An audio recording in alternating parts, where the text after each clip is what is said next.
മോചനം കാത്ത് സൗദി അറേബ്യയിലെ ജയിലിൽ കഴിയുന്ന കോഴിക്കോട് ഫറോക്ക് സ്വദേശി അബ്ദുറഹീമിന് നിരാശ. റിയാദിലെ കോടതി കേസ് വീണ്ടും മാറ്റിവെച്ചു. തുടർച്ച 7ാം തവണയാണ് മോചനോത്തരവ് പുറപ്പെടുവിക്കാത്ത കേസ് മാറ്റിവെക്കുന്നത്. മിഥില ബാലൻ അബ്ദുറഹീമിന്റെ വീട്ടിൽ ചേരുന്നു. മിഥില, നമ്മൾ ഓരോ തവണയും നമ്മുടെ കയ്യെത്തും ദൂരത്താണ് ഈ മോചനം എന്ന് കരുതും, പക്ഷേ ഓരോ തവണ പരിഗണിക്കുമ്പോഴും ഇത് മാറ്റിവെക്കുകയും ചെയ്യും. എന്താണ് യഥാർത്ഥം മാറ്റിവെക്കാനുള്ള കാരണം എന്ന് നിയമസഹായ സമിതിക്കെങ്കിലും ബോധ്യമുണ്ടോ മിഥില? ആഷ്മി, അതാണ് അക്കാര്യം ഇതുവരെ ആർക്കും വ്യക്തമായിട്ടില്ല. നിയമസഹായ വേദിക്കും അറിയില്ല. ഈ 6 തവണയും തുടർച്ചയായി മാറ്റിവെച്ചതിപ്പോൾ 7ാമത്തെ തവണയാണ്. അപ്പോഴും കാരണം എന്തെന്ന് വ്യക്തമായിട്ടില്ല. എന്തുകൊണ്ടാണ് മാറ്റിവെക്കുന്നത്? വലിയൊരു പ്രതീക്ഷയിൽ തന്നെയായിരുന്നു. ഓരോ തവണ ഈ ഒരു കേസ് പരിഗണിക്കുന്ന സമയത്തും ഈ റഹീമിൻ്റെ വീട്ടുകാരും നാട്ടുകാരും എല്ലാം തന്നെ വലിയ പ്രതീക്ഷയിലായിരുന്നു. ഓരോ തവണ കേസ് പരിഗണിക്കുമ്പോഴും ഇത്തവണയെങ്കിലും മോചന ഉത്തരവുണ്ടാകും എന്ന ഒരു പ്രതീക്ഷ തന്നെയായിരുന്നു. ഇന്നും അതുപോലത്തെ ഒരു പ്രതീക്ഷ തന്നെയായിരുന്നു ഇവർ വെച്ചിട്ടുണ്ടായിരുന്നത്. ഇപ്പോൾ നാട്ടുകാർ എനിക്കൊപ്പം ചേരുന്നുണ്ട്. എന്താണ് ഇതിൽ നിങ്ങൾക്ക് പറയാനുള്ളത്? ഇത്തവണയും ഒരു നിരാശയാണ്. നിരാശ തന്നെയാണല്ലോ. ഓരോ ഡേറ്റ് നീട്ടി വെക്കുമ്പോൾ അടുത്ത ഡേറ്റിന് മിക്കവാറും അത് പ്രതീക്ഷിക്കുകയാണ്. ആ പ്രതീക്ഷ മങ്ങലേൽക്കില്ലേ, അതൊരു നിരാശ തന്നെയാണല്ലോ. നമ്മളെ അയൽവാസി എന്നുള്ളതിലേക്ക് നമ്മൾ നാട്ടുകാരാണ്, നമ്മൾ കൂടുതൽ കളിച്ച് വളർന്നൊരു പയ്യനല്ലേ. അത് എത്രയോ വർഷമായില്ല. ഇപ്പോൾ കാരണം എന്താണെന്ന് ഇതുവരെ കൃത്യമായിട്ട് മനസ്സിലാവും.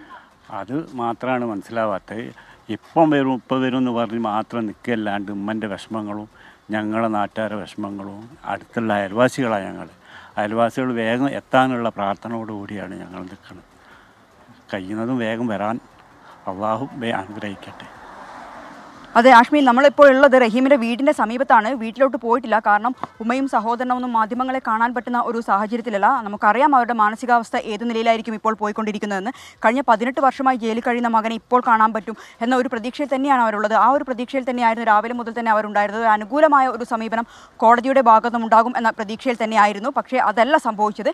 ഇതിൽ എന്താണ് കാരണം എന്നത് റഹീം നിയമസഹായ സമിതിക്കും മനസ്സിലായിട്ടില്ല. ഇത് എന്നത്തേക്കാണ് മാറ്റിവെച്ചതും എന്നും കൃത്യമായ വിവരം ലഭിച്ചിട്ടില്ല. അല്പസമയത്തിനകം അത്തരം വിവരങ്ങൾ ലഭ്യമാകും എന്നാണ് കരുതുന്നത്. ആഷ്മി, മിഥില ബാലനാണ് വാർത്തയുടെ വിവരങ്ങൾ നൽകിയത്. ഒന്നല്ല 7 തവണയാണത് മാറ്റിവെച്ചതിന് കാരണം നമുക്കിപ്പോഴും അറിയുന്നില്ല. പക്ഷേ എനിക്ക് തോന്നുന്നു ആദ്യമായി അറിയേണ്ടത് എന്താണ് ഇങ്ങനെ തുടർച്ചയായി മാറ്റിവെക്കാനുള്ളത് റിയൽ കാരണം എന്നറിയണമല്ലോ. ആ കാരണം അറിഞ്ഞെങ്കിൽ മാത്രമല്ലേ അത് പരിഹരിക്കാൻ കഴിയുകയുള്ളൂ. ഇത് 7ാം തവണയാണ്. ഒരുപക്ഷെ ഇന്ന് ഒരു അന്തിമ തീരുമാനം ഉണ്ടാകുമെന്ന് എല്ലാവരും പ്രതീക്ഷയാണ്. നിയമസഹായ സമിതി മാത്രമല്ല, റഹീമിൻ്റെ ഉമ്മായും അവരുടെ വീട്ടുകാരും മാത്രം എല്ലാവരും ഇന്നതിലൊരു അന്തിമ തീരുമാനം ഉണ്ടാകുമെന്ന് വല്ലാതെ പ്രതീക്ഷിച്ചതാണ്. അതുണ്ടാവുന്നില്ല. എന്താണ് ഇനി എന്നത്തേക്ക് മാറ്റിവെച്ചെന്ന കാര്യം നമുക്ക് അറിയുകയുമില്ല. എന്താണ് അങ്ങനെ നിരന്തരം മാറ്റിവെക്കാനുള്ളൊരു കാരണം എന്തായാലും ഉണ്ടാവുമല്ലോ. ആ കാരണം എന്താണ് എന്ന കാര്യം അറിയാൻ അവർ ശ്രമിക്കട്ടെ.